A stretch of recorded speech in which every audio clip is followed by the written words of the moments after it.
To a meeting of the Los Angeles City Council for today, Wednesday, July 6, 2005. The City Council meets every Tuesday, Wednesday, and Friday at 10 a.m. Meetings are open to the public, and we do invite you to join us. For members of the public unable to attend council meetings, we can be viewed live on your cable station, Channel 35. We can also be viewed live via webcast from the city's homepage or heard via council phone. Colleagues, the time is now just shy of 10:20 a.m. and we have 8 members present, 2 shy of a quorum, but we also have a couple of special presentations scheduled for today. Let me recognize Councilmember Zine to begin today's meeting. Mr. Zine.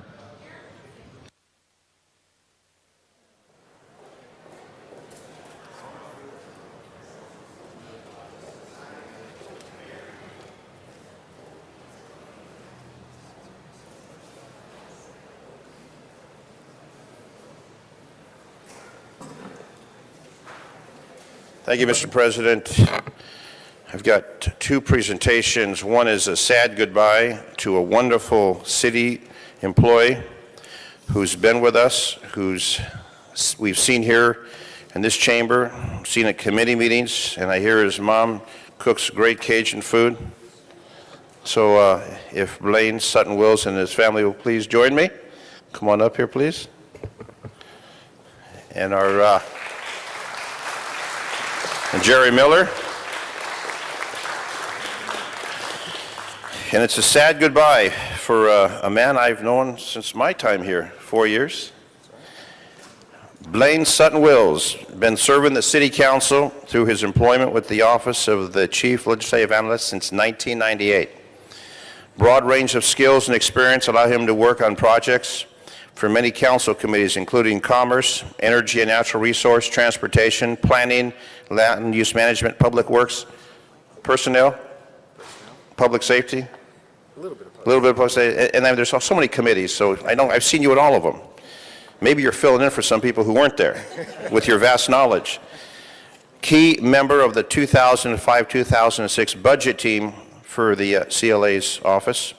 Most recent duties include staff analyst to the Council Personnel Committee, which I chair, and coordinator of the city's surplus equipment sales program. We got some fire trucks and stuff for some cities around the world. You made that happen, Blaine. Blaine earned a MA Urban Planning from the University of California, LA, and a BA Political Science from Cal State University, Los Angeles. President of the CSULA Black Student Association and co-chair Planners of Color for Social Equity UCLA. Married to his lovely wife, Brenda. You can wave, you can wave. We're on television, Brenda. We're being broadcast throughout this Los Angeles area. Devoted father to Blaine and Bryce. And how old are Blaine and Bryce? 6 and 2. 6 and 2. Whoa. I went through that a long time ago.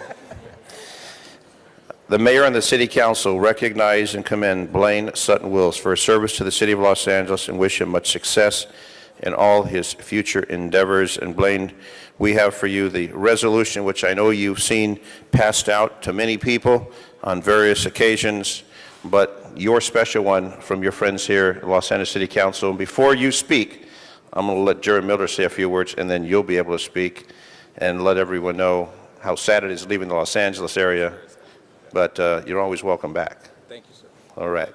You're welcome. Jerry Miller.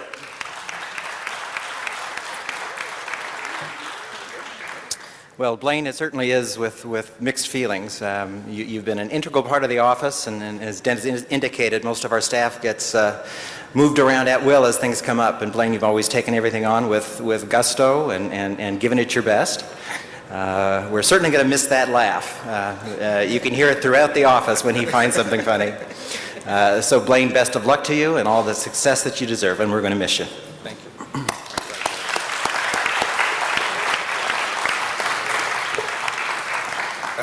Thank you very much. This is a great honor.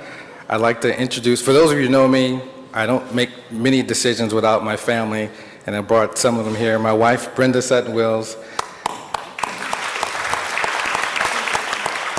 and my mom, who does make great New Orleans food, Marilyn Wills.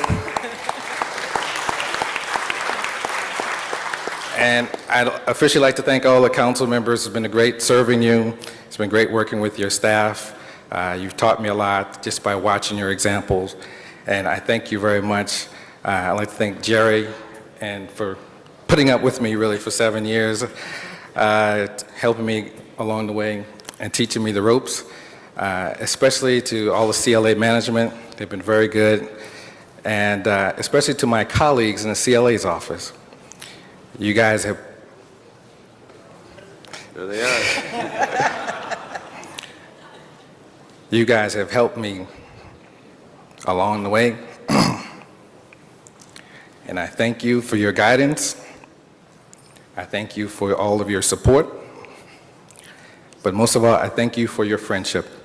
I will miss you, and I will be back. Thank you. Mr. Labange. Blaine, congratulations to you and your family. I just want to ask the CLA staff to come out from behind there so the public sees what great support this man had and his colleagues. Come out there, Joanna. Come on out there, everybody. Come on, center stage. CLA staff, come on out here. Get in Come on there out. for all that great support. Come on, a Don't little be shy. closer. Come on, come on. Come on down here. Over here. Look at this. Look at this. Now, Somebody, very few they're people coming got in from both Oh, sides. good job. Raymond, get a picture for Mr. They're Zion. coming in from the roof. Blaine, congratulations to you and your family. Good luck in your next chosen endeavor. Thank you. Thank you for all the surplus vehicles, Blaine. Thank you for all the surplus vehicles you put in the hands of needy communities, cities, and organizations. Thank you very much. Thank you. CLA staff and Blaine, and it's a departure. He's going on to, shall we say, bigger, better, and more financial gain. Soon. The salary ain't going down, that's for sure. Congratulations. All right, thank you.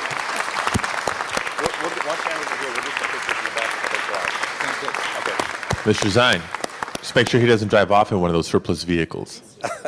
I'm sorry, say that again? Make sure he doesn't drive off in one of those surplus vehicles. Surplus vehicles. We're going to do it in the back. We're going to do it in the photo room.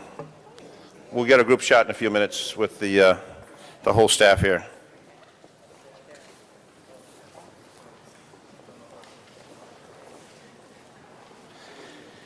And the next presentation I have, Mr. President, it sounds very tranquil. Operation Silent Night. And the ominous part is Gang Task Force. For their efforts during 18-month criminal investigation against the Violent Street Gang and 270 arrests. Joining me is the leader of that, Lieutenant Gary Nansen. Lieutenant Nansen, come forward, please. Operation Silent Night, you heard about it on the news.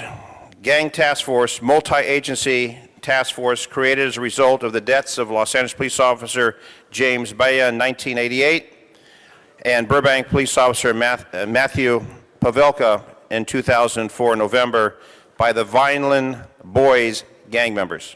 Operation Silent Night Gang Task Force was created by Chief Bratton and Burbank Chief of Police Tom Holfel, committed to dismantling the Vineland Boys gang. Los Angeles Police Lieutenant Gary Nansen was assigned as a task force officer in charge and brought together many agencies in partnership with this effort. Due to the Vineland Boys gang organized crime model of operations, the U.S. Attorney's Office agreed to partner with the law enforcement agencies in developing a federal RICO case. 18-month criminal investigation resulted in 270 arrests and federal indictments. Over 100 firearms were seized, along with approximately 250 pounds of cocaine, 175 pounds of meth, and over $1 million in cash. Operation Silent Night Gang Task Force was the first known effort of its kind and is expected to fully dismantle the Vineland Boys gang and its leadership and bring back peace to numerous communities throughout the Southland where the Vineland Boys terrorized community members. Operation Silent Night Task Force is being used as an operational model for other anti-gang efforts throughout the country. Los Angeles City Council commends you, Lieutenant, for bringing that task force together and acknowledges the wonderful work that was done to crush this gang that is responsible for the death of 2 police officers, one from LAPD, one from Burbank, and the continuing threat that they pose upon the people of Los Angeles. So on behalf of the Los Angeles City Council, we have a resolution commending you and all the task force members who were involved in this valiant effort to bring back peace and tranquility to our community. Lieutenant Gary Nansen.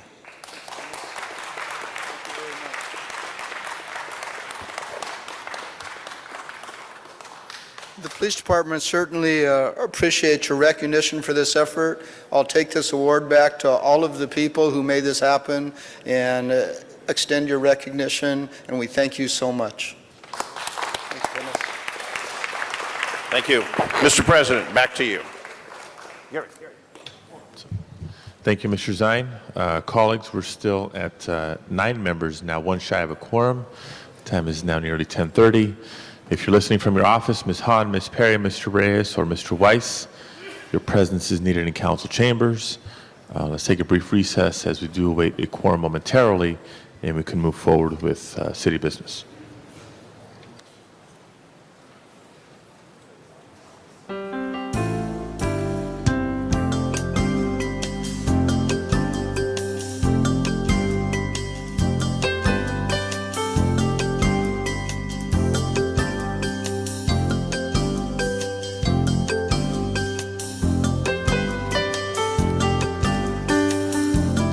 Okay, welcome back, colleagues. Madam Clerk, please call the roll. Cardenas, Garcetti, Grohl, Hahn, Labange, Parks, Perry, Reyes, Rosendahl, Smith, Weiss, Zine, Padilla. 10 members present and a quorum, Mr. President. Thank you very much. The council is now officially in session. First order of business, please. Approval of the minutes. Mr. Smith moves, Ms. Gruhl seconds, Commendatory resolutions for approval. Mr. Garcetti moves, and Mr. Parks seconds. Mr. President, on the regular agenda, items 1 through 6 are items noticed for public hearing, and they are street lighting matters, and the recommendation for council action would be to continue the hearings and ordinances to July 27th. Okay. Members, I do not have requests from members of the public to address the council on items 1 through 6. Public hearings are open, and unless there's an objection, continued through July 27th. Next items, please. Next items are also public hearing items. They are protests against proposed street vacations. Those are items 7 and 8. On item number 8, I believe there is a card on the matter. We do have a card on item number 8. We'll call that special to hear from a member of the public. On item 7, I do not have requests from members of the public to address the council. Public hearing is open and closed. Members of the council wishing to call item 7 special. Seeing none, let's open the roll. And that would be to instruct the city engineer to proceed. Please close the roll and tabulate the vote. 10 ayes. That is approved. Next item, please. Next item is also a public hearing item. It's a finding of public convenience or necessity in Council District 3, and a motion is required to grant or deny the application. Okay. I do not have requests from members of the public to address the council on item 9. Public hearing is open and closed.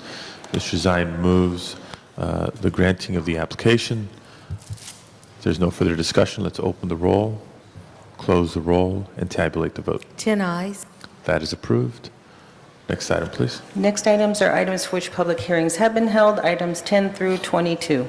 Numbers 10 through 22 now before us. Public hearings on these items have been held in committee. A motion from the floor would be required to reopen the public hearings. If there's no such motion, do we have requests for specials? Mr. Parks. 20, call special by Mr. Parks. Mr. Rosendahl? 12, call special by Mr. Rosendahl. Mr. Garcetti? Because we need 12 votes. Can we hold 10 and 11 pending 12 members if they're arriving today? Sure. We'll hold those temporarily on the desk. That's items 10 and 11. Any other specials, colleagues? Any other specials?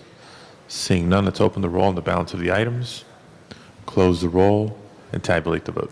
11 ayes. Those are approved. Next items, please. Next items are items for which public hearings have not been held, items 23 through 52. 10 votes are required for consideration. Okay, items 23 through 52 now before us. I do have cards on items 30, 50, and 52. We'll call those special to hear from members of the public. On the balance of the items, I do not have requests from members of the public to address the council. Public hearings are open and closed.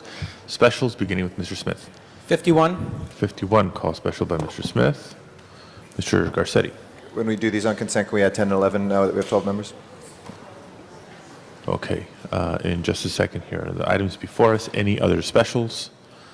Seeing none, let's open the roll, close the roll, and tabulate the vote. 12 eyes. Those are approved. Let's go back to items 10 and 11 and take those matters up for a vote now that 12 members are present. Madam Clerk, please open the roll, close the roll, and tabulate the vote. 12 eyes. Those are approved.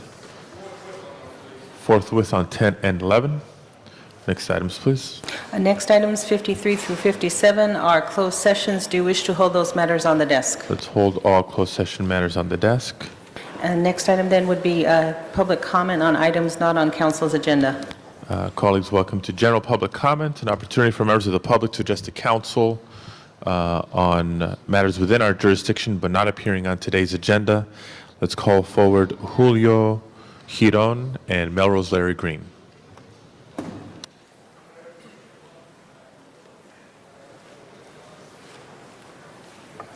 Wonderful day to everybody. Buenos días para todos. Mi nombre es Julio Sonny Girón. I represent the elephant people. I'm a Republican, and I'm not an illegal alien. I would like to believe that Mr. Villaraigosa, beginning, and I support him, I was a volunteer on his campaign, and I'm not regretting that, is going to be a new beginning in this wonderful city. Technically, I do not live in the city of Los Angeles, but in reality I do. I spend 10 to 12 hours, and the address is on the car, Mr. President. We wish the best to this administration with the new beginning with Mayor Antonio Villaraigosa. Y déjeme decir esto, yo tampoco, como buen latino, me he olvidado de dónde vengo. We want to touch about Skid Row. My profession, I'm a producer and I do talk radio in Espanol. I ask him, how long is it going to take to start cleaning Skid Row? I believe Council Member Madame Jean Perry is in charge of that district. I could be wrong, I do not know, Mr. President.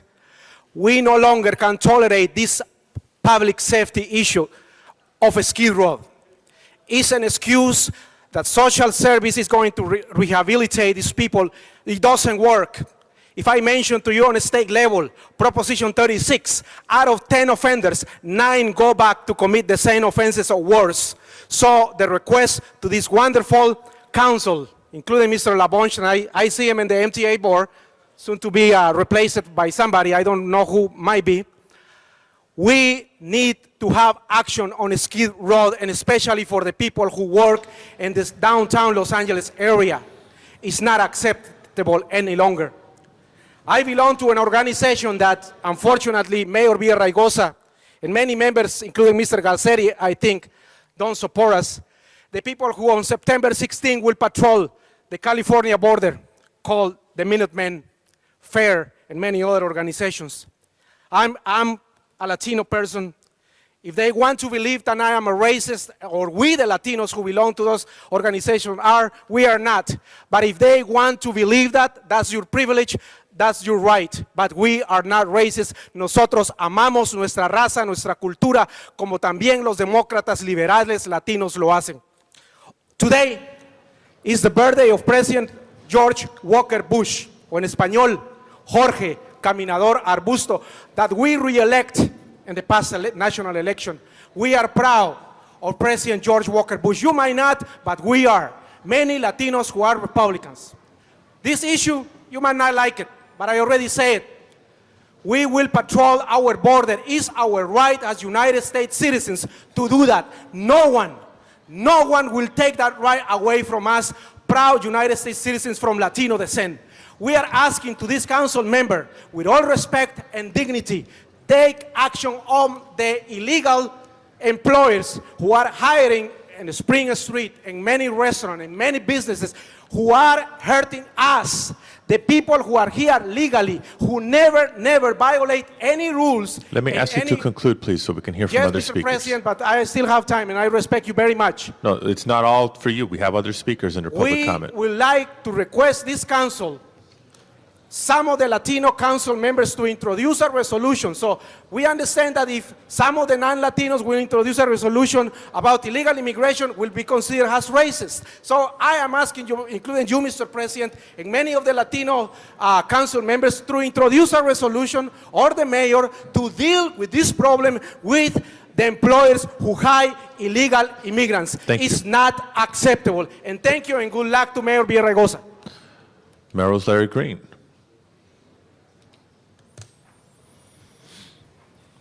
How can I follow that last speaker? But let me tell you, I too am a Republican, and I joined the last speaker in wishing President Bush a happy birthday. This is unbelievable. We're probably the only two people in Los Angeles who are going to say that. They're having a big party for him in Scotland today, by the way. That's a big birthday party. On a serious note, folks, first let me congratulate Bernard Parks for being appointed by Mayor Villaraigosa to the board of the MTA. I was there this morning at Union Station while the rest of you were commuting to City Hall. I took the mass transit, took the bus to the Red Line, took the Gold Line out there, and we took the Gold Line back, and leads me to a couple of things that I want to talk about this morning. It'll be very brief. I know there's not a whole lot of time. You didn't come here to hear Melrose Larry Green. In my hand is the day pass. For $3, you can ride. Not only can you ride all day, you can ride into 3 hours of the next day.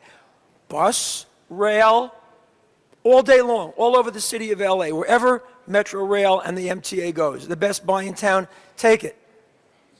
I propose to all of you, in the spirit of volunteerism, you're going to love this, city council members, ride to work with your councilman, or in the case of Janice Hahn and Wendy Gruhl, your councilwoman, and Jen Perry. Once a year. There's 15 of you, so this will be 15 events throughout the year. For example, Jack Weiss, you live in the 5th District, you would ride on a bus. We now have a bus on Beverly Boulevard that goes directly to the Blue Line. The Beverly Boulevard bus now stops at Rossmore, Fairfax, all the way out into Beverly Hills, and goes back downtown. You'd ride on that bus, we'd promote it, ride to work with Jack Weiss. You, for example, Eric Garcetti, you live in the 13th, right? Sorry? Dash bus. Take a dash bus. Folks, the funny thing about me, I'm not kidding. I'm dead serious with this. We got to do it. And I told Mayor Villaraigosa he has my cooperation on any one of these many projects. I know time is wasting, so that's ride to work with your councilman. Any of you people on the council that are interested in that, you can email me at melrose1@earthlink.net. I live in the 4th District, so Tom LaBonge and I would probably go from Hollywood and Vine on the Red Line. 10 minutes, you're here. I left my house at 7 o'clock this morning, got on a bus. I was at Union Station in 20 minutes. I have a couple more quick items. It's about time that this city council, watch how I segue from carpooling to talking on the cell phone while you're driving, should be illegal. It's illegal in the city of New York. I don't care about hands-free. I'm talking about, here's my little cell phone. I'm going to reach for my cell phone. People should not be talking on the cell phone while they're driving. And you, this is a cell phone. This is what I see when I'm jogging in the morning. Yeah, how you doing? How late is Starbucks open? Okay, fine. And then someone's almost killed at a red light. What's going to happen? Is someone going to have to get killed for talking on a cell phone before you make it illegal? Right? I know you all agree with me on that. Okay, so that's number 2. Now, here's for the coup de grace. This is the grand finale here? My grand finale. Are you ready? Only on George Bush's birthday could I propose this. I'm going to propose something so outrageous that people in Las Vegas right now are pointing their guns at me. I am proposing, let it be known, drum roll.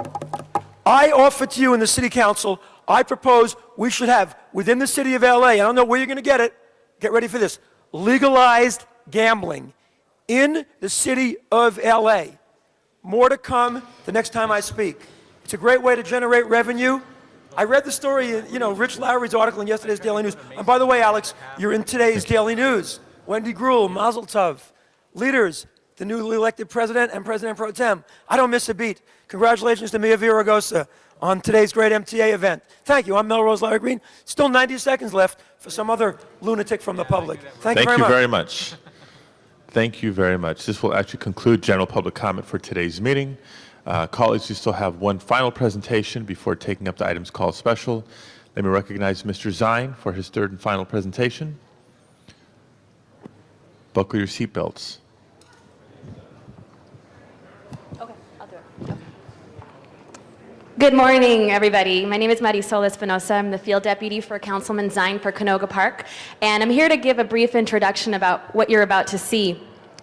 2 weeks ago, we went to Atlanta, a delegation from Canoga Park, to participate in the All-America City Award competition, which was part of the National Civic League. Now, I'll give you a little historical background. The National Civic League was founded in 1894 to promote municipal reform and community democracy, and it's a nonprofit, nonpartisan organization dedicated to building community. The All-America City Award encourages and recognizes civic excellence, honoring the communities in which citizens, government, businesses, and nonprofit organizations demonstrate successful resolution of critical community issues. Since 1949, more than 4,000 communities have competed and nearly 500 have been designated All-America cities. So this year, Canoga Park decided to apply for this award and go and there was 500 applicants, which made it to the final 30. 10 communities got the All-America City Award, and what we had to do was we had a delegation of 11 people and make a presentation of 10 minutes to a panel jury of 9 people. There were 30 other finalists, and many of them were 120 delegations of 120. We walked in there were marching bands, there were jazz bands, mariachis. They all walked in with a lot of community pride. And we were able to bring this together and win this award, which is something very exciting for our community. It's the first time a community in Los Angeles has gotten this award, and it's the second time in history that a neighborhood has received the All-America City Award, which is another exciting thing because a county, region, city, or neighborhood can apply for this. The delegates that were present were myself, Mary Patterson from the Improvement Association, Joe Andrews with the Chamber of Commerce, John Parker, also with the Improvement Association, Main Street and the Chamber of Commerce, Miguel Santiago from the Canoga Park Neighborhood Council, Areli Esqueda from Main Street Canoga Park and the CRA, John Bueri from former Mayor Han's office, Jean Yauk from the Historical Society, Stuart Vaughn from the Canoga Park Youth Arts Center, and Vicki Gilkey from the CRA. And what you're about to see, just so that you know, this is the presentation that we did. It was a 10-minute presentation followed by 10 minutes of questions and answers.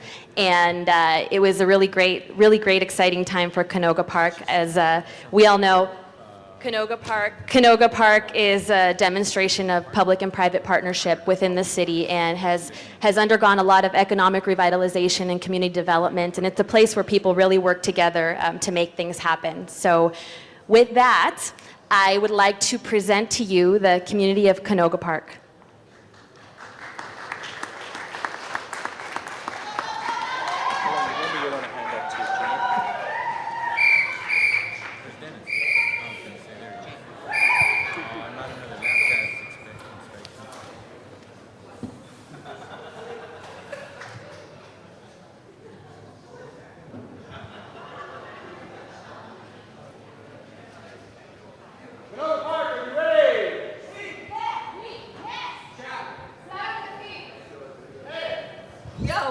We're ready.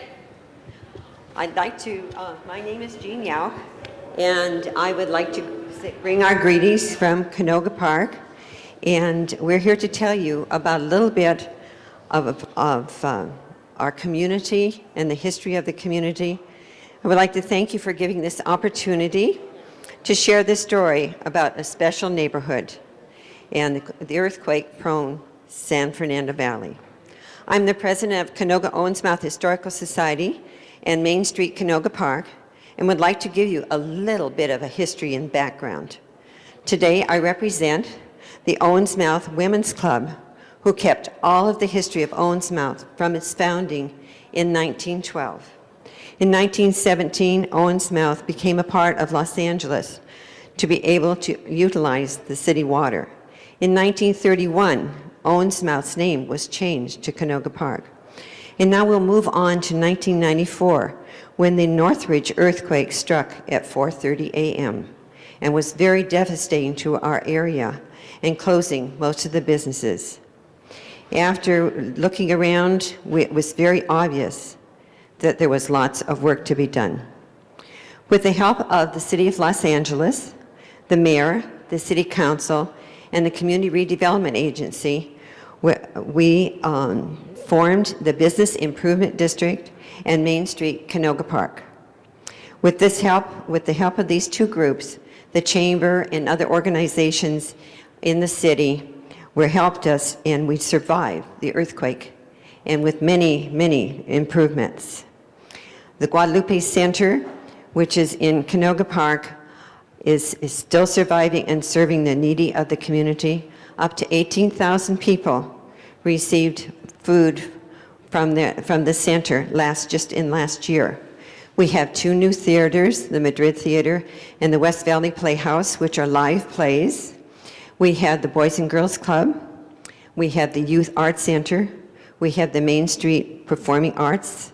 And right now, and as of last year, we now have the Walk of Hearts, which is to honor all of the teachers that in the valley. And each year, last year there were 10 picked, and this year there are 7. And they will be plaques. There are plaques in Sherman Way in the sidewalk to honor these people for all they have done. Now, I would like to introduce to you Mary Patterson, who is the director of the Community Redevelopment Agency. And here. Canoga Park Improvement Association. Even with all of these efforts, Canoga Park was still seen as the barrio, the old neighborhood, and not a clean or safe place to be. So the property owners got together and they voted to create a business improvement district so they can fund further improvements in the areas of landscape and maintenance, marketing and promotion, security, and new business attraction. The Canoga Park Improvement Association, which administers this district, is made up of hundreds of merchants, property owners, and volunteers. We partner with the city to improve the sidewalks, the curbs, and alleys, and we also have litter removal, graffiti removal, remove abandoned cars, and all that great stuff as well. We have a crew, a fabulous crew, who maintains almost 400 planters and trees, and they pick up trash 5 days a week. As a matter of fact, in the year 2003, they were picking up 3,036 pieces of trash per day. In 2004, we partnered with Main Street and we doubled that amount. And over the last 2 years, we've picked up 2,368,080 pieces of trash, more or less. So the amazing thing about Canoga Park is how people there now feel about it. The miracle of Canoga Park is that people from other communities want to come and experience it for themselves. This amazing group of people got together in the spirit of friendship and with the belief that they can make a difference in their neighborhood and in people's lives, and they did. 2 years ago, we wrote for a grant for a children's mural for the Canoga Park Youth Arts Center.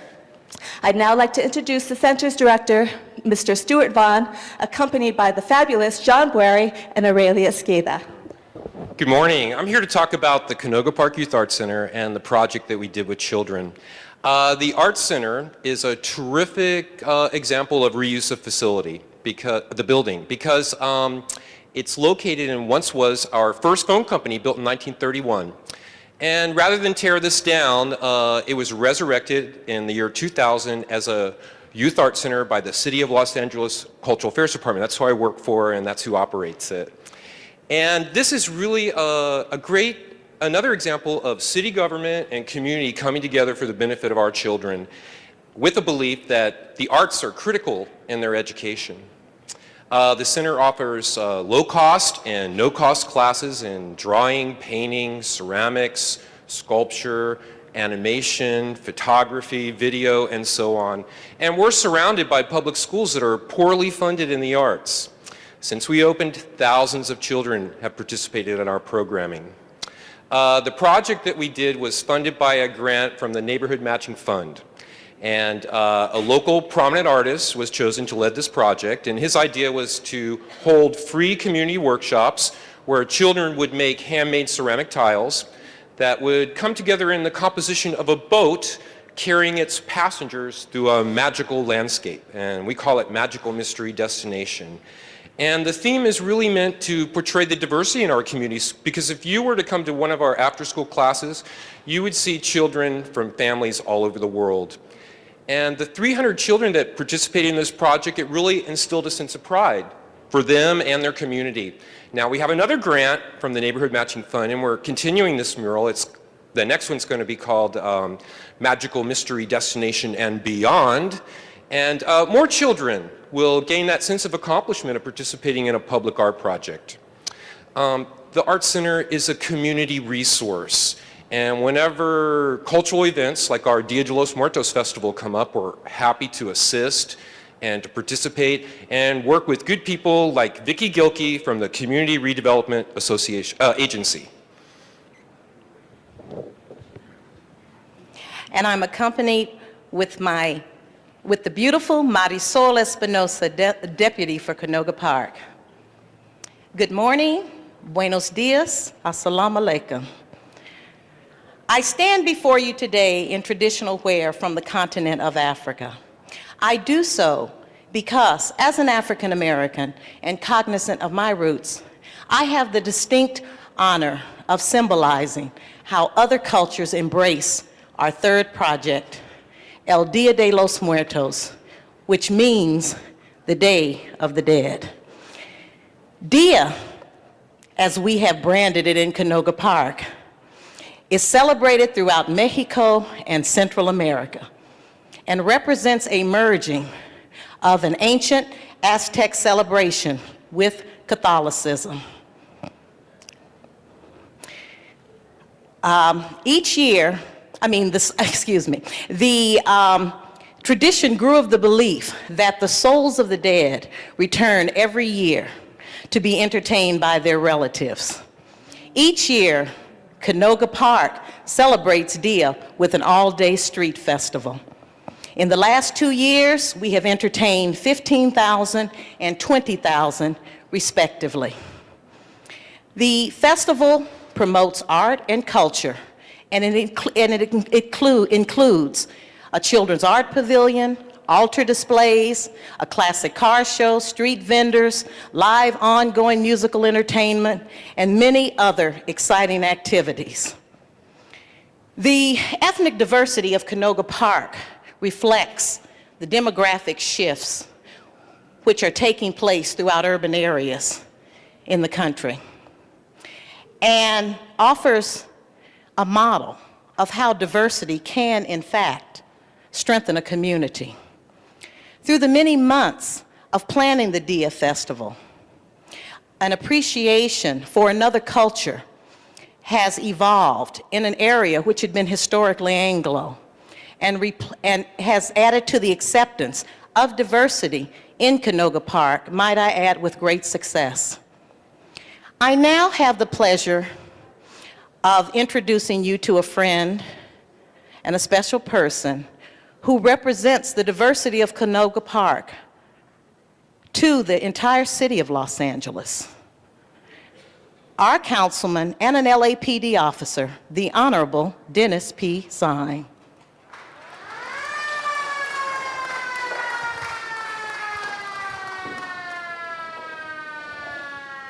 You're not under arrest, but you may be.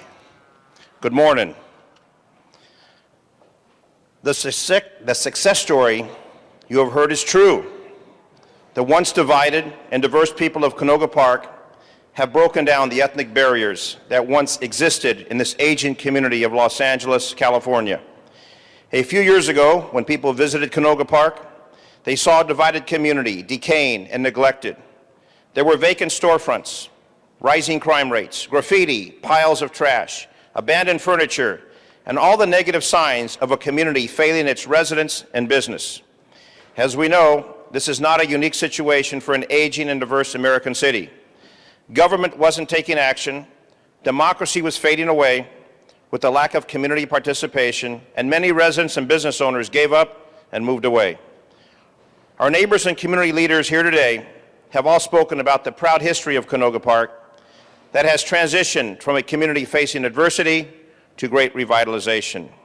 Many challenges have been conquered with greater opportunities for this now thriving and robust community.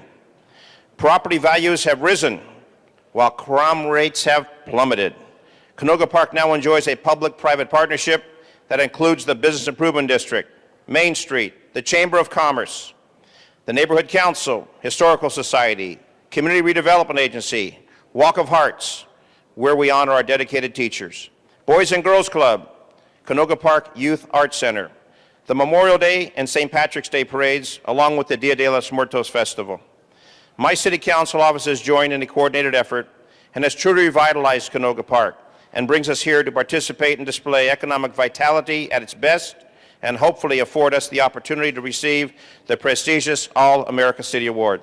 Canoga Park, a city of great diversity, democracy, partnership, and participation with a success that offers great opportunities for all people. We invite each of you to come visit Canoga Park. The red carpet is out and ready to welcome you. We thank you, and may God bless you and the great people of the United States of America.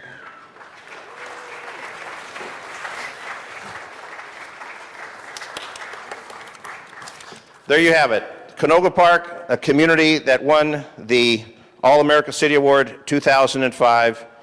This represents the delegation that went to Atlanta, Georgia, and brought back that prestigious award.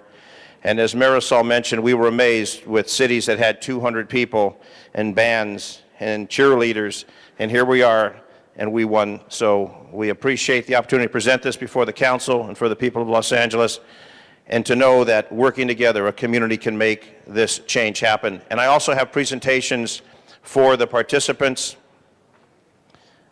and we'd like to pass those out at this time.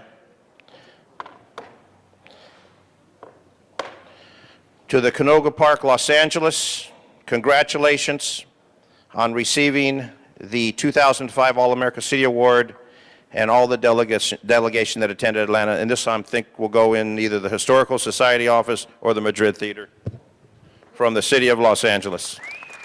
I'll give this to you, John Parker, Mr. Main Street. And we also have presentations. Mary Patterson, who was the glue behind the project. Thank you, Mary Patterson. Jumpin' Joe Andrews, the cowboy from Canoga Park. Miguel Santiago, who was unable to join us today, who is our Neighborhood Council President. John Brary. John Brary. Vicky Gilkey. Thank you, Vicky. Marisol Espinoza.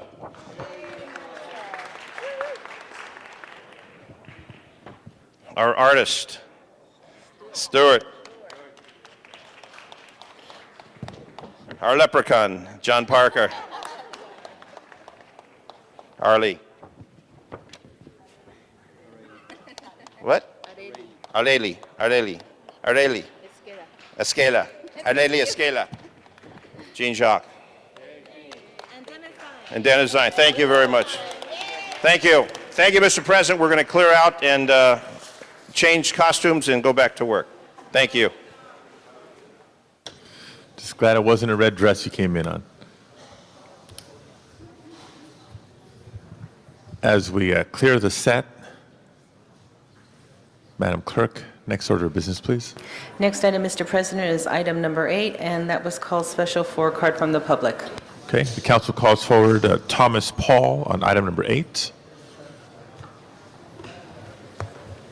Excuse me, Mr. Paul, before you begin to speak, Mr. Parks for an introduction. Quick introduction. We have a couple of guests here that we will be putting a resolution in today dealing with the Los Angeles County African American Stroke Campaign. And if I can ask two of the representatives, David Ross and Bob Woods, to come up at this time. Many of you may not be aware that 700,000 Americans lose their life each year due to stroke, that approximately every 45 seconds someone is impacted by stroke. It's one of the leading causes of adult disabilities, and someone actually dies in the United States about every 3 minutes from stroke. It costs about $56 billion per year as indirect costs. And we'd like to ask both Mr. Ross and Mr. Wood if you have some comments about your upcoming program introduced your guests with you. Thank you, Councilman Parks, City Council members, and President. We're from the American Heart Association. That's how most people know us. But the American Heart Association also includes the American Stroke Association. And we've got a huge job to do because every year in the United States, nearly 2 million people die of heart disease and stroke. So to put that in context, that's like taking men, women, and children, filling 2 747s every day, having those 747s crash with all on board dying, every day, day after day, 365 days a year. So the American Heart Association has been the largest funder of research to fight these diseases outside of the U.S. government. But in 2000, we adopted a goal. We dedicated ourselves to saving the lives of 25% of the people dying or being disabled from heart disease and stroke by the year 2010. We're trying to save 500,000 lives a year. So in addition to that research, we've had to strategically select specific areas to make a greater impact on. And so just a few years ago, the former mayor and the city council adopted procedures that implemented automatic external defibrillators in all the city buildings across Los Angeles, and we trained hundreds and hundreds of city employees. And then in 2002, for the first time in history, more women died of heart disease than men. This year, of all the women that die in this country, nearly 53% of them will die of one thing, heart disease. 5 times more women will die of heart disease than die of cancer, all cancers combined. So we started Go Red, and you probably saw First Lady Laura Bush earlier this year dressed in red for our Go Red campaign.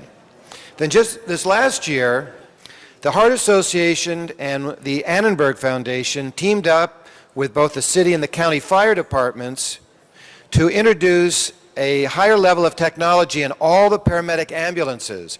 So as the largest major city in the country, Los Angeles City and Los Angeles County now have state-of-the-art EKGs on all the paramedic ambulances. So if you have a heart attack in Los Angeles City or County, you're doing it in the safest city in the country. So now we look for the next kind of lowest hanging fruit. How can we have another big impact to start making progress on 500,000 lives a year? And we get to the African American community. The African American community stands out like a marquee when it comes to heart disease and stroke. The members of the black community in this country die at twice the rate of whites of stroke. And so the Heart Association has decided we're going to make an impact in that community. And what we're going to do is not simply begin an initiative where we're trying to raise money. We need to start a movement in the black community. If we're not successful creating a movement so that members of the black community become educated in the signs of stroke and how to prevent stroke, we're not going to be successful. I'm a businessman. I'm a volunteer for the Heart Association. Bill Wood is with me. He's also a businessman and a volunteer. And Sylvia Bienes is a staff member of the Heart Association. Bill Wood would like to say a few words. Thank you. You know, when I first heard about heart disease, I saw my father fading away.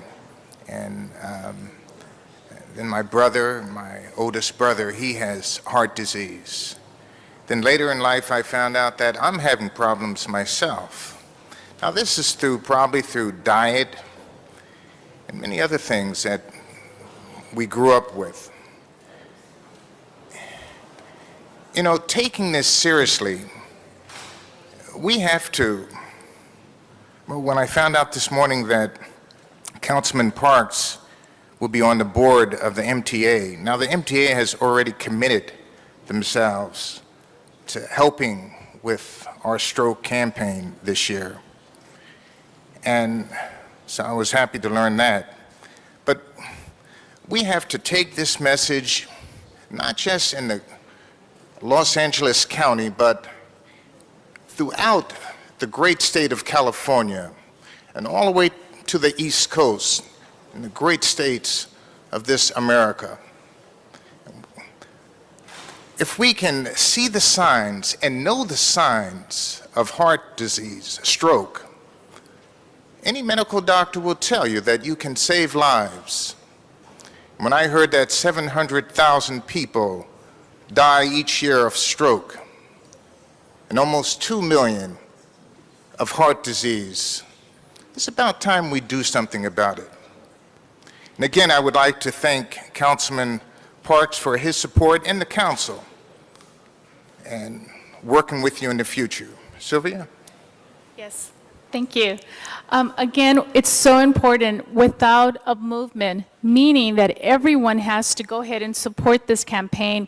We're not going to save lives. What I hear on a regular basis are patients that a typical case scenario, a person wakes up, numbness in his or her right hand, and 2 days, 3 days later decides to go to the emergency room because that person thought, I just slept wrong on my wrong hand and I have numbness.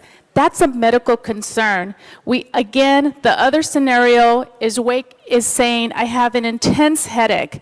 And instead of going to the emergency room, the individual goes to sleep. And we know that time is of the essence when it comes to stroke. If you don't get to the emergency room, you will be severely disabled or you will die. And that's why we need everyone to support this campaign. Thank you. Thank you very much. I appreciate you coming in. And just as a promo, you have an event Saturday, July 16th, 6 to 9 at G. Garvin's Restaurant at 8420 West 3rd Street in Los Angeles. And we invite the public to be there. Thank you very much for being here. Mr. Parks, will there be invitations going around for the council members?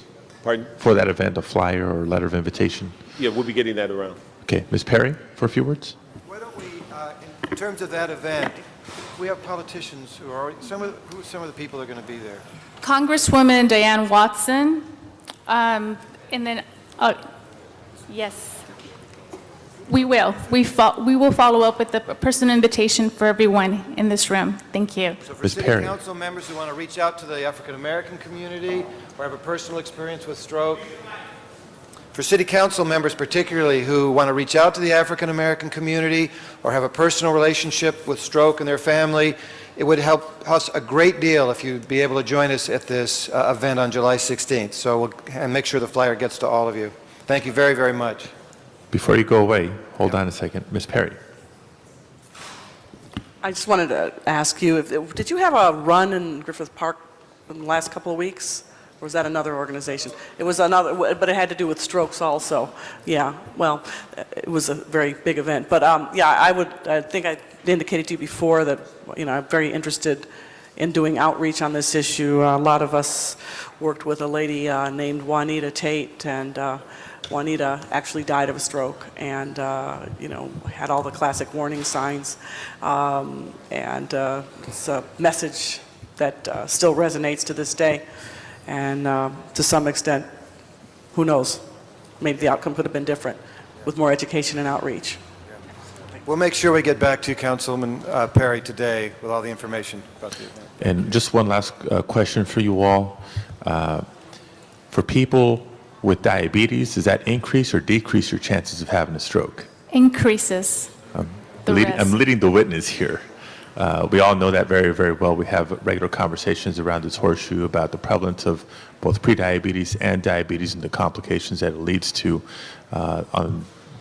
The American Diabetes Association, I'm sure, is looking forward to working with you as they partner with the Lung Association, the Cancer Society, and others, because all the recommendations we give about healthy living to avoid one disease is the same recommendations we give to avoid all the health implications that are not only physically burdensome, but also take their toll on our healthcare system. So thank you for the work that you do. Thank you. Thank you.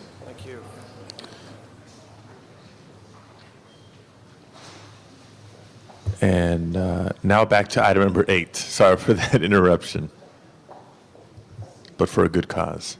Want to go ahead and come forward here? Mr. Parks?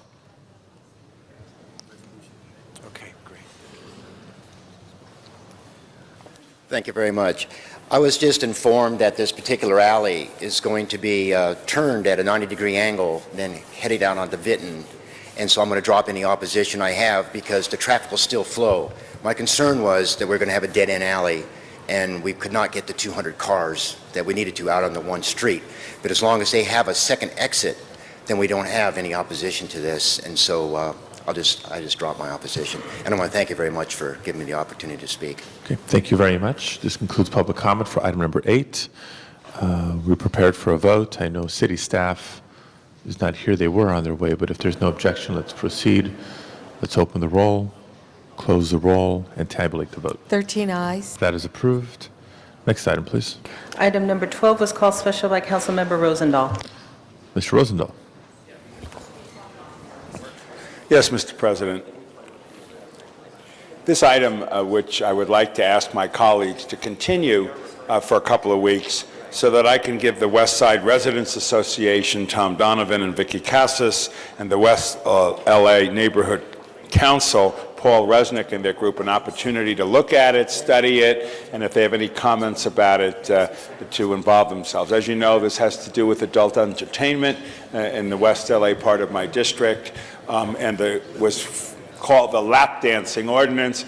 But whatever it is, it's been looked at, and I want my community groups to have a chance to weigh in on it and look at it, so I would like to have my colleagues consider continuing it for 2 weeks. Okay. Any concern or objection from the city attorney or from the police department?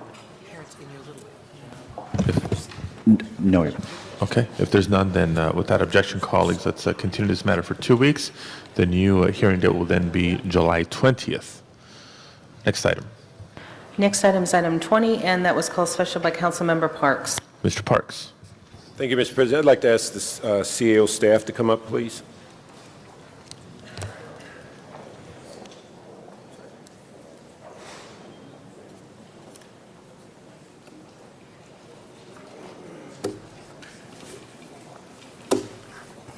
I just thought this was such a important issue when it became a ballot issue for the city, and has had some what appears to be at least some impact on retention. I thought it'd be important for the public to be aware of your report and some of the issues that are involved and what you believe are some of the positives in going to the DROP program, just for the public, what the DROP program was intended to do, and basically what does it, how does it impact public safety? Well, the principal basis for offering the DROP program, which is the Deferred Retirement Option Plan for fire and police pension, was to act as both a recruitment, more important, a retention tool. Since the inception of DROP, about 1,300 employees have entered the program, and these were employees who otherwise were eligible for retirement and could have retired. And so that was the primary goal, is to, in fact, function as a tool to retain staff, to retain experienced staff who were leaving public service, and with that, service in our police and fire departments at a relatively early age. So that's been very, very important. Right now, we're at a point in time, consistent with the original council motion, where we've been asked to determine whether or not this program was cost neutral. It not only met the operational needs, but also met the budgetary needs of the city. We have a recommendation that to initiate that cost study, we probably should start that next year. This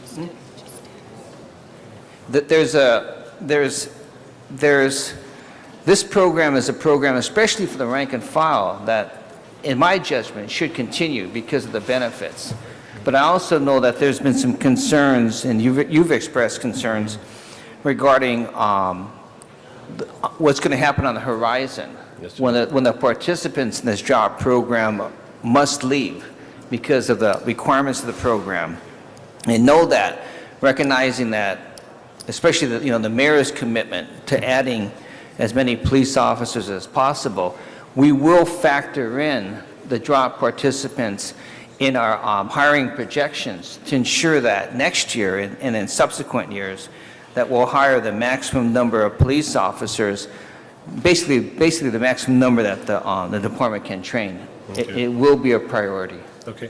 One thing I thought also, one of the issues that's important, that as we go forward and start studying it, if there's any way possible that we do not have a break in service while studying it, I think it would be important because it does put a negative impact on those who may be planning their lives and their retirement 4 to 5 years from now, that whether this is unavailable for some period of time. And so if we could time that study, I think it would be important for everyone that we not intentionally have a break in service. I agree with that recommendation. Okay. And in fact, given your concern, the concerns expressed by other council members, our new mayor, I think it'd be reasonable to extend the program for, say, a year's period under the current requirements while we're going through the full assessment. So there won't be any break in service whatsoever. The other thing I'd like to see, if when we look at the actuarial, the one part I didn't get a sense of is that although we talked about the number of people that are leaving,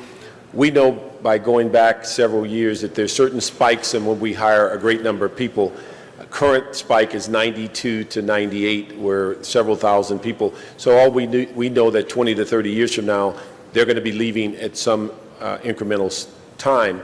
And so I think we could also go back and look at the last 20 years and know when the next spike is coming up, because that's when we hired the largest number of people. That would be of great advantage in looking at the actuarial, because it's not just who shows up or the average, it's actually looking at the 30 years before and determining what we were doing at the time and what we can expect as far as people leaving.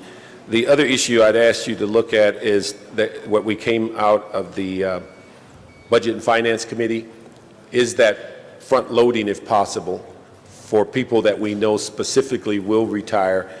Unfortunately, if you're not on drop, people can retire when they choose to, and we don't know how to judge that.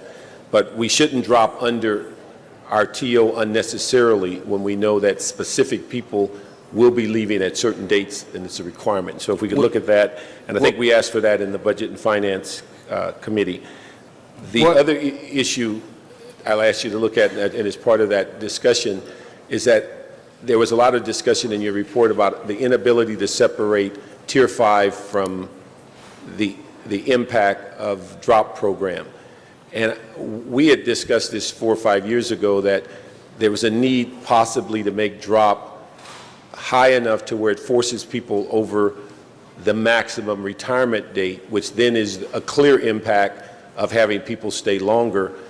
At its current level of 25 years, you really have just given people 2 options of how to retire. And so we will never know, because they're intertwined, as to why they left and what impact either one of those systems had. When I was involved with it, we always thought the beauty of the drop program, particularly with Tier 5, was to push it high enough to where you can ensure people would stay beyond the maximum. And until we push that up high enough, I think we'll have that lack of information to see what impact either one of those pension plans had. All 3 factors will absolutely be part of our assessment.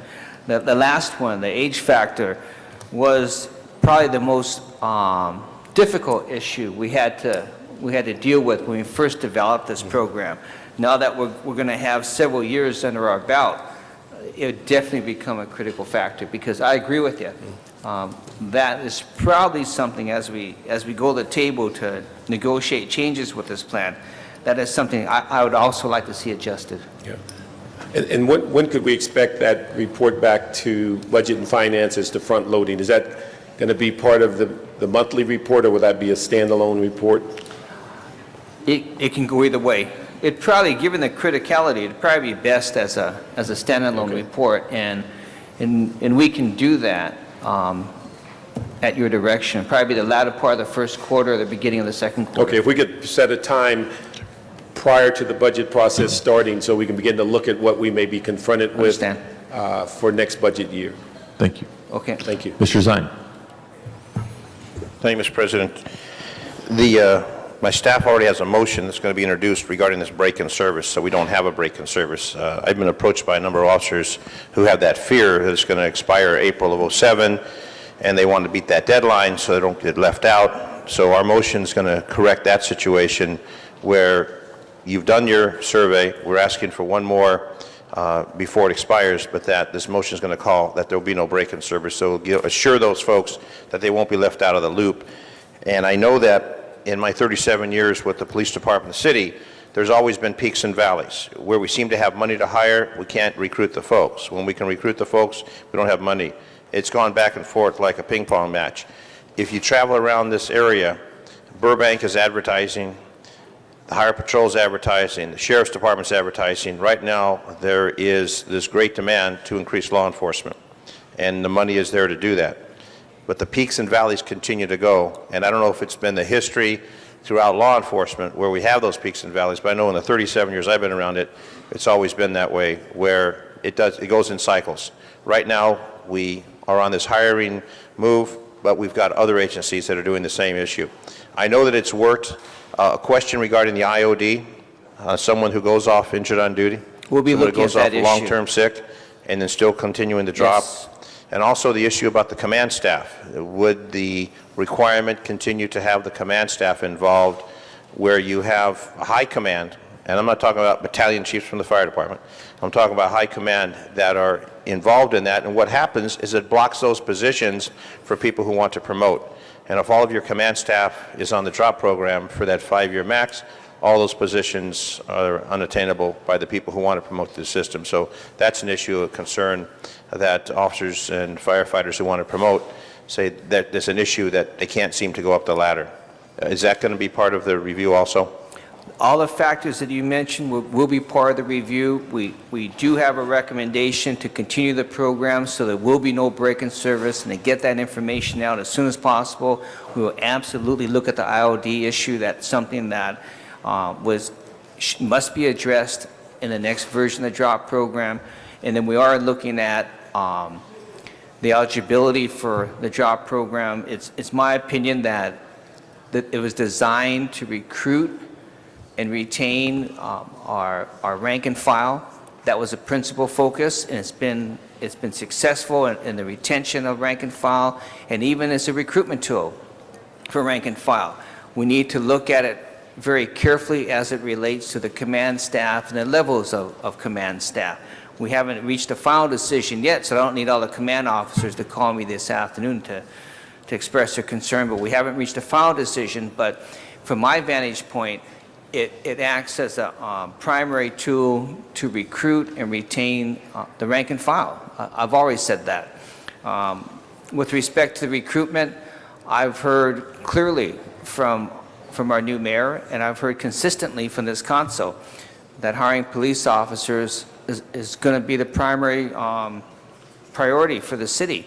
And so we will structure our hiring plan, and with that, our hiring proposal, not only for the course of the year, but in the new budget, the budget for 6-7, next fiscal year, to incorporate the impact of drop and to ensure that we hire the maximum number that LAPD can train. Right now, the limiting factor is how many we can train, not how many we're going to hire, because we're going to hire police officers. Well, I understand Chief Bratton is exploring the possibility of a day watch and a night watch academy. So there'd be basically 2 watches that would be going through the academy, one in the morning and then one in the evening. So you could train instead of 60, 120, and double those classes. I would leave that to the chief's judgment, but I would hope that we, and I know he would, that we make sure that our training program maintains its current, exemplary standards. So I agree. That night training could be. I'm not a police trainer, so it's difficult for me to comment on that. But all I know is that police hiring will be our priority for the city. Okay.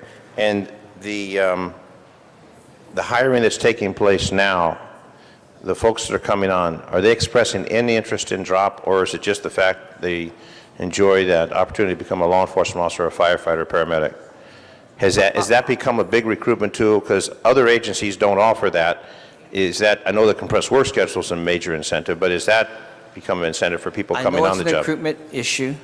I know it's been discussed, but with you being a former police officer, when you're in your early 20s, they can't see that retirement window yet. They can think about it, they know it's a benefit, but how many are really thinking about 30 years? They should be.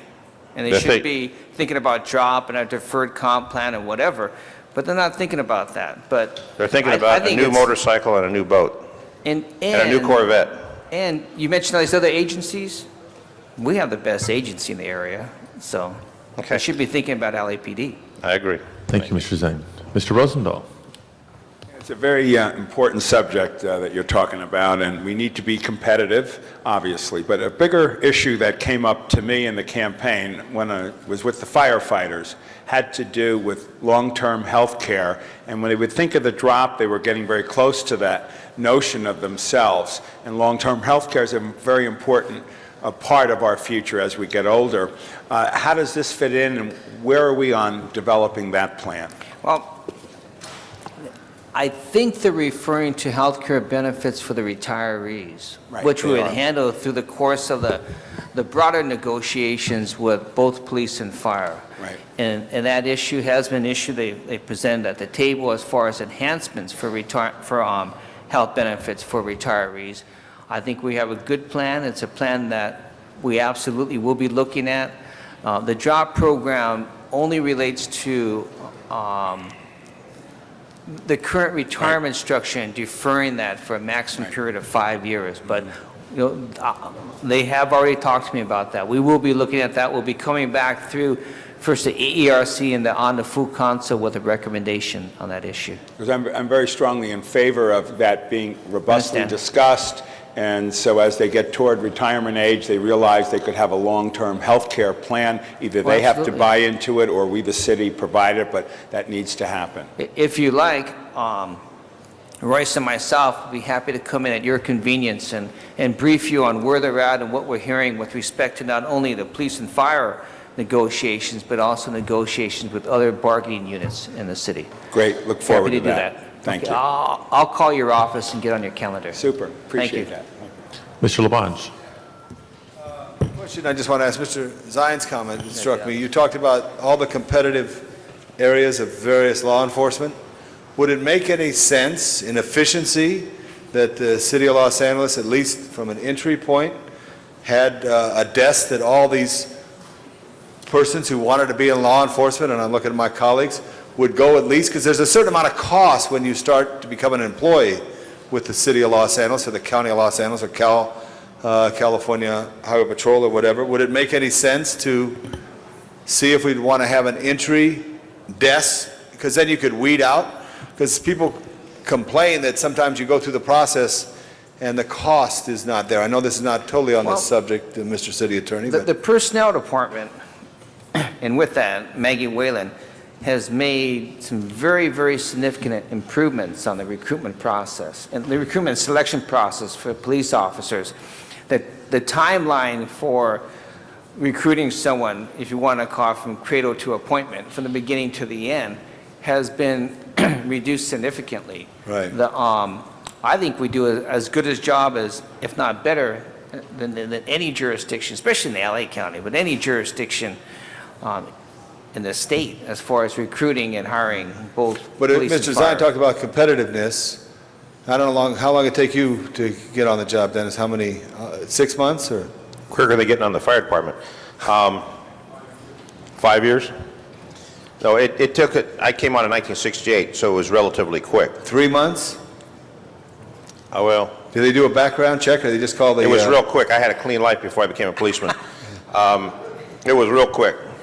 I joined at 21, so the background was minimal. I'd say no more than 3 months. But one thing that the personnel department has done, they've included a screening process where if you want to have. apply, if you've got a felony, if you've got this, don't even waste your time or our time. They now have basically a pre-screening. Good, so the okay. people will know, I've been involved in this, well, you're not eligible to even go through the system. So personnel department is taking care of that, and that has screened out a lot of folks. Right. It saves the individual's time and frustration, also saves the city time, and Maggie was very successful putting that online. Very good. She does a wonderful job for us. A question on this program of deferred comp and the drop. What if in 5 years we have a, quote, San Diego problem? What would happen? We will not have a problem like San Diego. San Diego had, there's a host of issues related to their pension program, to the fiduciary responsibilities, to disclosing the city's obligations. We go through a very comprehensive, in fact, next Tuesday, we have a meeting with our disclosure attorneys with city staff to go over every single aspect of our disclosure requirements. We have a very open process for that. And annually, we look at that, and others outside ourselves look at it? Absolutely. We bring in disclosure attorneys for the express purpose of looking at our process to ensure we meet the letter of the law. We're very, very careful with that. What happened in San Diego, I can guarantee you will not happen here. There are people who will go to jail in San Diego as a consequence of what they intentionally failed to disclose in their bond documents. It wasn't by accident. There was some, in my opinion, some intentional action. And every year, someone in Los Angeles has to look at our documents and disclose whether they're online or out of line. Well, we have to disclose all of our financial obligations, responsibilities, and so on. Our disclosure document is several hundred pages long. Right. So we do a very good job with that. And there's just no comparison. Well, thank you. We count on you and your staff, and thank you very much. Thank you. Mr. Parks for a second time, followed by Mr. Zine for a second time. Bill, I would just hope when you look at that one issue of rank structure, that we not lose sight of, there is some significant importance of having command officers around because of their experience and time and grade. And having been in the department when we had turnovers over a 2-year period of 40 and 50 captains, it makes it very, very difficult to run that organization with that kind of turnover. So there is a need of balance that, and also the other issue of the first thing that will come up is compression between the ranks and the activities, and then how do you then have these separate MOUs that will want to find a way to compensate in the way we go generating other issues. And the one thing I think, even though the drop program holds people in place, it's still a voluntary process that there's no opening until they choose to leave. And so it's one of those things that with 33 years, people are going to either seek the 90% or they're going to find some combination of the two. And so there's no guarantee that they're leaving. And the only guarantee they're leaving is if they get in drop. There's a specific date. Sure. The other issue, and mentioning, Mr. Zine mentioned earlier, if there is a plan going forward to have 2 shifts on training, I would hope that we, or you get an opportunity to see what that may cost in the sense of creating 2 training academies, because that could be not only a major expense financially, but in drawing people out of the field, it could be even less officers responding to calls if that's the way they're going to do it. And so if that was a proposal- concern. I wasn't being real explicit, but that was one of my concerns because it's not the cost and the operational impact. So I would hope you take the time to get some input into that before it's proposed and we have a multi-million-dollar price tag on it, that then we scurry around and figure out that we don't have the resources or we lose the resources in the field. So that would be something I'd hope we could manage before it becomes a public document. I would agree. I would hope any proposal to modify, change, enhance the training process will come with an instruction to have both my office and the CLA look at it for the cost and operational implications. But I would hope before it got to commission level, maybe you could absolutely. call and have some discussion. Okay. But with respect to the command officers, we are not predisposed. But we do need to look at that very carefully. Mr. Zine. Okay. Other members wishing to be heard at this time? Seeing none, let's open the roll, close the roll, and tabulate the vote. 12 ayes. That is approved. Next item, please. Item 30, call special for card from the public. Item 30 now before us, and the council calls forward Sylvia Lynn Hawkins.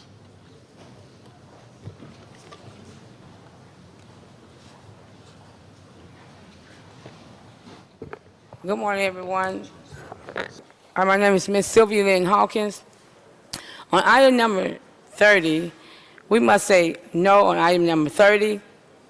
Since our schools is at a danger zone, plus we must say no to after-school programs and to what our Governor Arnold Schwarzenegger has said about billions of dollars is going or coming to all schools. And to Democrats and Republicans, it's a lie. And charter schools districts. we must ask all school children in Los Angeles to switch to schools to the north, and they must all move to stay in the north, as they are bused to the north of California. If I can ask you to conclude, please. I got 1 minute.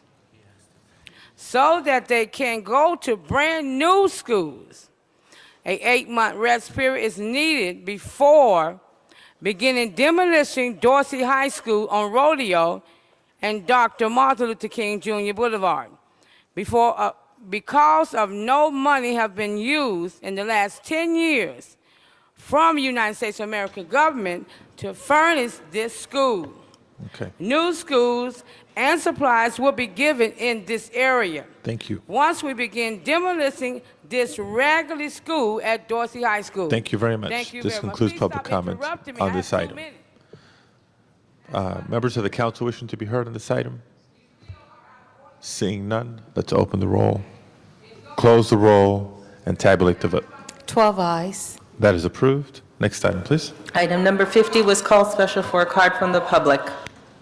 Item 50 now before us, and the council calls forward Melrose Larry Green.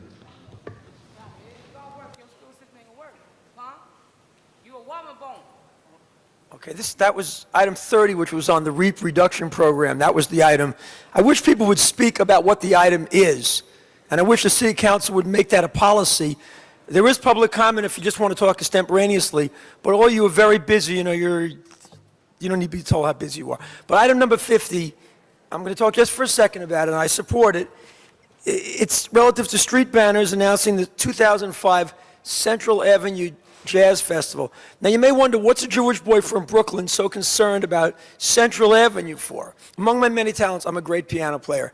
And look at what, nobody in this room, and I mean nobody, there are some old people here like me, nobody here is old enough to remember what Central Avenue once was. But I know from my jazz background as a pianist that there was once a time where you've got Beale Street in Memphis, and you've got Bourbon Street in New Orleans and 57th Street in New York. Well, Central Avenue was no offense, the mecca of jazz in the United States. At one time, everybody, Pete Johnson played there, even Benny Goodman would come over. It was segregated in those days, but there's no reason why, not only should we have this Central Avenue Jazz Festival, there's no reason why the venture capitalists in this town, led by the city council, can't bring back Central Avenue. Granted, there's going to be a lot of fusion music, Latino community, the klezmer of the Jewish community, Arabic music. Why can't you bring back Central Avenue? I'm probably the only white guy in this room that knows about the Club Alabama. Don't get me started. I know all the clubs on Central Avenue. LaBange probably knows also. Sorry, I forgot you're also white. And so I just want to say that I support item 50. I'll be at the Central Avenue Jazz Festival. You folks never heard me play the piano. You might have seen me on radio and TV. Wait till you hear me play the piano. I'll play with you one day, Eric. Thank you very much. So I support item 50. But try to talk on the item, everybody. Thank you. This concludes public comment on item number 50. Members of the council wishing to speak? Seeing none, let's open the roll, close the roll, and tabulate the vote. 12 ayes. That is approved. Next item. Item number 51 was called special by Councilmember Smith. Mr. Smith. So go ahead and vote. Okay. If there's no further discussion on this item, let's open the roll on item 51, close the roll, and tabulate the vote. 12 ayes. That is approved. Next item, please. Item number 52, call special for a card from the public. And we do have a number of cards on item 52. What I'll do is I'll call the names of people who have submitted speaker cards and ask you to form a line behind the podium. Deborah Sorrell, Ted Steuben, Joey Lynch, and Jeff Jacoberger. On item 52, please come forward. Go ahead. If, with your permission, if we could just go out slightly out of order. That's fine. Just introduce yourself. My as you name is come to the Jeff microphone. Jacoberger. I'm the president of United Neighbors for Responsible Development and a member of the Mid-City West Community Council. This interim control ordinance would limit the scale of new development, will continue the existing ICO that limits the scale of new development in the area bounded by Crescent Heights, La Cienega, Melrose, and Santa Monica Boulevards. Our current neighborhood has been overwhelmed with an influx of new development that's out of the character of the neighborhood, and this ICO would continue to hold off that development. The emphasis is on the word interim. The Hollywood Community Plan is currently being developed and will put the permanent restrictions for our neighborhood in place, and we simply ask that you extend the current ICO so that that process of developing the Hollywood Community Plan will determine the ultimate shape of our neighborhood rather than individual developers' plans. Thank you. Good morning. My name is Joey Lynch. I'm a member of the United Neighbors for Responsible Development. Jack Weiss's office worked very hard with us to get the initial interim control ordinance adopted. The situation was evaluated. There was rampant development with no sense of what a uniform or semi-uniform regulation should be in the neighborhood to preserve the neighborhood. We were faced with large, big box buildings. When the ordinance was passed, it was for 12 months, and there were two periods for extension periods included in it.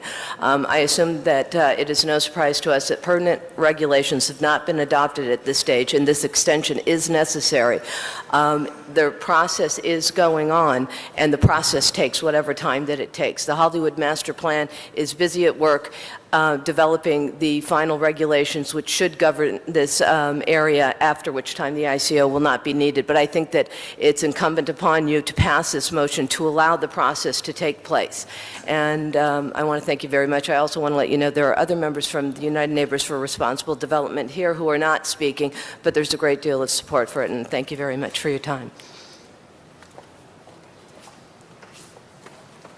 My name is Ted Steuben. I live in the same neighborhood, and I'm a member of UNRD. And I've lived there about 9 years, and I urge all of you to continue to pass this so that the ordinance stays in effect. The character of our neighborhood is changing quite a bit since all this new development has been going up. Just across the street from me, there used to be a lovely old house that was built in the 20s, and this giant tree that was there from the 20s, and this has all been taken down. There's now this humongous building that's probably about 45, 50 feet high, and it's out of character with the neighborhood. And the neighborhood's changing. Parking is becoming extremely difficult. I live in the last house that remains on the block. I live in a little 600 square foot house, and it's cozy there. But the neighborhood is really changing, and I urge all of you to pass this, keep this going, this control ordinance. Thank you. Hi, my name is Devorah Sorrell. I'm actually a homeowner. I live right next door. I also belong to the United Neighbors for Responsible Development. When I moved into this neighborhood, which was about 15 years ago, it was mainly duplexes that were built in the 30s. My place was built in 1931. It is tragic what's happened, and it's mainly due to one developer. I urge you to pass this proposition so that we can try and retain some kind of control on how our neighborhood will develop. I really appreciate your support in this. Thank you. Thank you very much. This concludes public comment on this item. Members of the council wishing to speak, beginning with Mr. Weiss. Thank you, Mr. President. I want to thank the folks from the Melrose area, and I would like to, I was going to give a very long, detailed presentation of why we need to vote for this, but Mr. Jacoberger and everybody else did it for me. I really appreciate your being here. My office really appreciates the spirit of partnership in which you've worked with all of us throughout this process. This is a good thing that will pass today, and we'll keep working with all of you on the Hollywood Community Plan. So ask for an aye vote. Thank you, Mr. President. Thank you, Mr. Weiss. If there's nothing further, Madam Clerk, please open the roll, close the roll, and tabulate the vote. 12 ayes. That is approved. Next item, please. Next item, Mr. President, there is a special one motion that has been distributed to the council members, and the city attorney will speak to the findings. Mr. City Attorney. Thank you, Mr. President. I will recite the facts as presented to me by the maker of the motion for the council's consideration of the adequacy of the findings. Since the posting of today's agenda, U.S. Representative Berman has requested immediate council support for inclusion of $471 million in funding for construction of the high occupancy vehicle lanes on the 405 freeway. Council must first make findings pursuant to Government Code Section 54954.2 before considering the substantive motion. Members wishing to speak on the findings? Seeing none, let's open the roll on the findings, close the roll, and tabulate the vote. 12 ayes. On the motion itself, Mr. Weiss. Are we on the item now? Okay, thank you, colleagues. Ms. Gruhl and I have introduced this matter today. You've doubtless read about it over the past week or so in the press. It has to do with the 405-101 interchange and Congressman Berman's heroic efforts on the part of the City of Los Angeles to secure hundreds of millions of dollars of federal funding so that we can make much-needed improvements on the 405-101 corridor. Last week, the governor told Congressman Berman that the governor would find additional funds if the federal government comes through. I know the congressman really appreciated that, but it's important that all of us as a council show members of Congress in support of Congressman Berman, indeed at his request, that this body, that all local bodies are in support of this. I don't have to tell you how important it is to get traffic moving again there. The 405-101 situation, it's twisted interchange that was designed by a twisted mind. It makes absolutely no sense, and people encounter that nonsensical interchange on a daily basis, on an hourly basis, on a minute-by-minute basis as they're backed up in traffic there. Right now, it's my understanding that Congressman Berman's matter is in conference committee. The reauthorization is already 2 years overdue. This is a unique opportunity, only comes around every 6 years to get this level of federal funding. We already have the governor's office moving towards support of what Congressman Berman is doing. Let's vote unanimously today so it's clear that the council is fully behind it. And so if and when the time comes to spend this money, we'll make sure that the LA City Department of Transportation acts in concert with all the other authorities to get the money spent quickly and effectively and bring some relief to this horribly congested interchange. Thank you. Mr. Rosendahl. Mr. President, I rise to support my colleague Jack Weiss, which is the 5th District, which is joined at the hip with the 11th District, and the 405 is our border on the east side.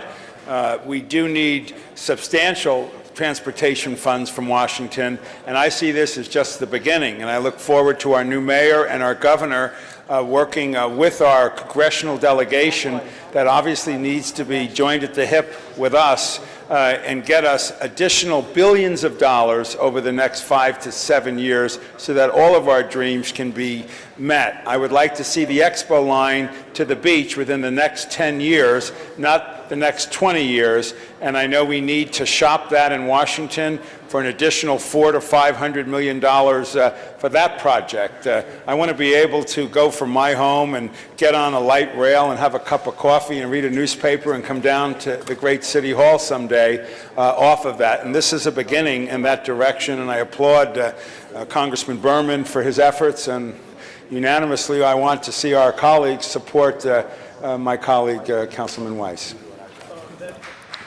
Ms. Gruhl. Thank you. I just wanted to thank Jack for his leadership on this. I was glad to co-sign this motion that we introduced today. The 405 and 101, I think Jack has been recognized as the worst interchange in the country, and that we have a serious problem on that particular roadway. We also have a serious problem that on the state level, there's not been the focus on transportation and Los Angeles getting their fair share. And the release of the Prop 42 dollars back to Los Angeles is a critical part of that, because the voters voted to have that money allocated. The voters said, we need to address the issue of transportation. And with the leadership of Congressman Berman, we're going to be able to leverage the dollars we get from the state and be able to get some of the larger amounts of money. And here is in the motion at $471 million. If we're really serious about traffic mitigation and about solving this problem, it has to be a partnership between the federal government, the state government, and the local government, and a regional approach. And so what we're asking today is for those partners to stand beside us, those partners to say, we do understand traffic is a problem, and we need to get the funds that are necessary to complete this project. So I'm just pleased that we're able to get this passed today and send a message to Congress that we are committed to finding the dollars. Thank you. Mr. Cardenas. Yes, I'd also like to thank Jack Weiss for taking on and requesting that we get the proper funding for this regional issue. It certainly affects the people immediately in the area, but it is one of the most congested intersections in the entire country. Every year when they do these national studies, the 405-101 interchange is number 1, number 2, or number 3 when it comes to the most problem interchange throughout the country. It is our problem as a local community. But we have to understand and remember, it is the state of California that has the primary responsibility of allocating regional transportation solutions. And the fact of the matter is, a few years ago in the state legislature, when Bob Hertzberg was the speaker and I was the budget chairman, we put tens of millions of dollars into that intersection, and we put hundreds of millions of dollars, literally $600+ million into transportation, real money. It was supposed to come within the next 18 months. And the then governor and the current governor both swept that money away, and now we're having to start from scratch, actually having to go to Congress now to try to get them to give us some money. So let's remember, let's not only remind Washington like we're doing today, let's remind Sacramento that that is money that belongs to this community, and not only to this community, it is considered a regional problem because the truck traffic coming to the busiest ports in the country come through that corridor and many others. When it comes to people having to vacation, etc., that is an intersection that's trafficked in that manner, but on a daily basis, it is an intersection that is affecting our economy in a negative way by having people sit in their cars far too long when they're not spending time with their families or they're not being productive with the economy, wanting to just get to work and do their work. So thank you, Jack, for bringing this issue once again to the forefront, and hopefully we will be successful in sending this message to Washington. And also to Howard Berman, thank you, Congressman, for the work that you're doing, having to make up for the fact that Sacramento swept this money away when it was already allocated for this problem already. Mr. Labange. Thank you very much, Mr. Weiss, and all those who signed on to this as well. It's transportation and traffic, and it's so important.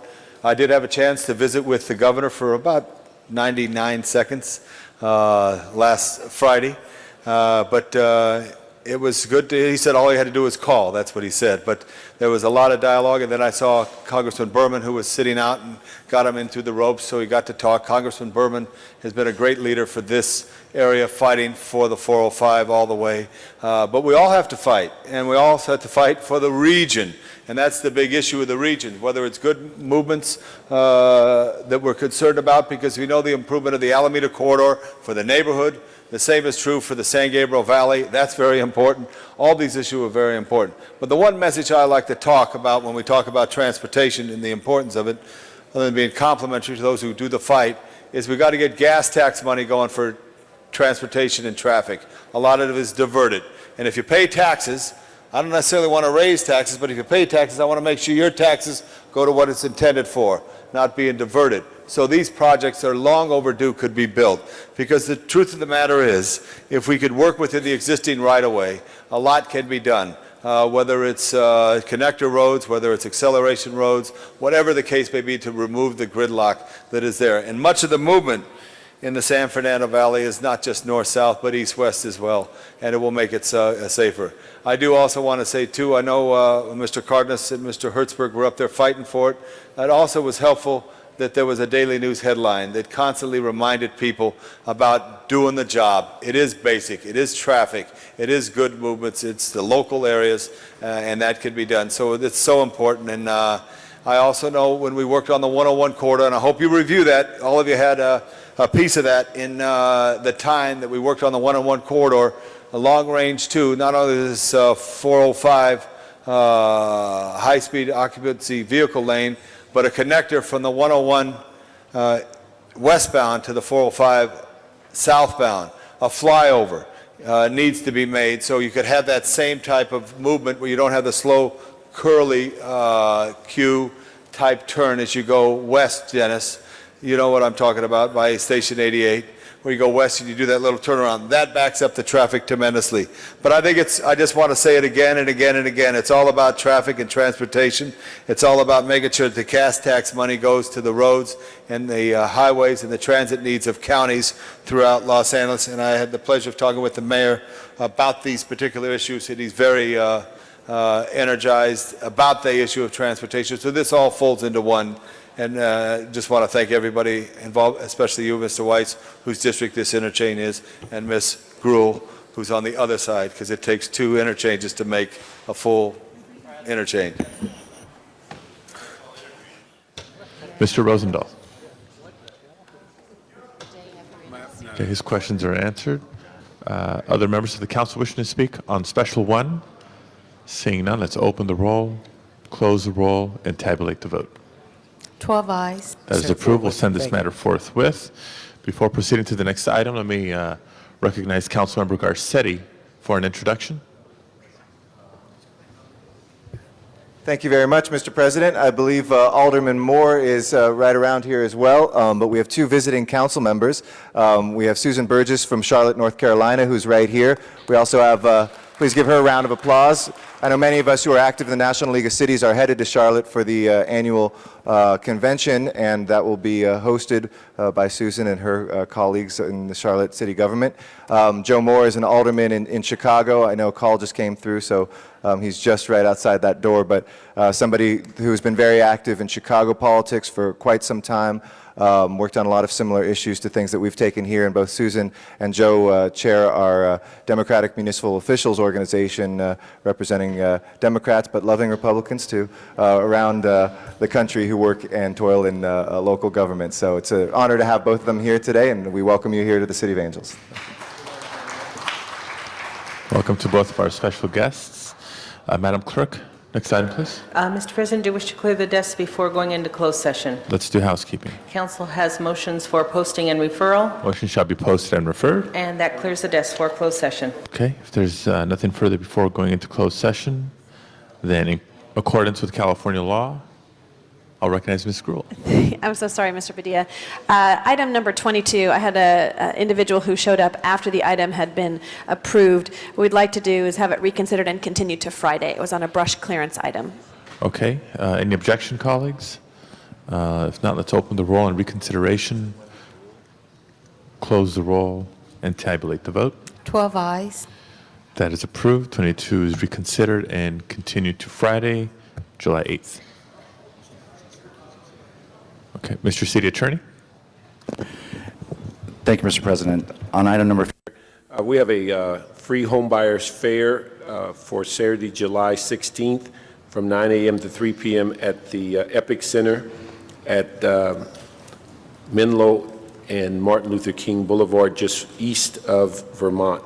And this will be a fair for family to talk about state, federal, and local government representatives, to talk about how first-time buyers can get into the home buying market.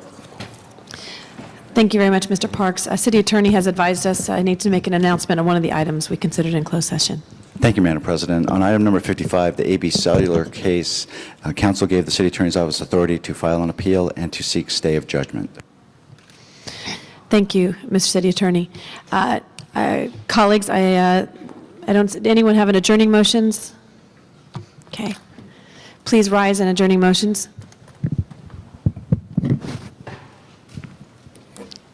Thank you, Madam President, colleagues. This is a sad one, but I would like us to adjourn our meeting today in memory of Frank and Vanessa Castagna of San Pedro. Frank was only 10 and Vanessa was 8, brother and sister, and they were killed over the weekend when their mom's minivan overturned on a freeway in Riverside County. The children were both students at Taper Avenue School in San Pedro. Both of them played sports at Peck Park.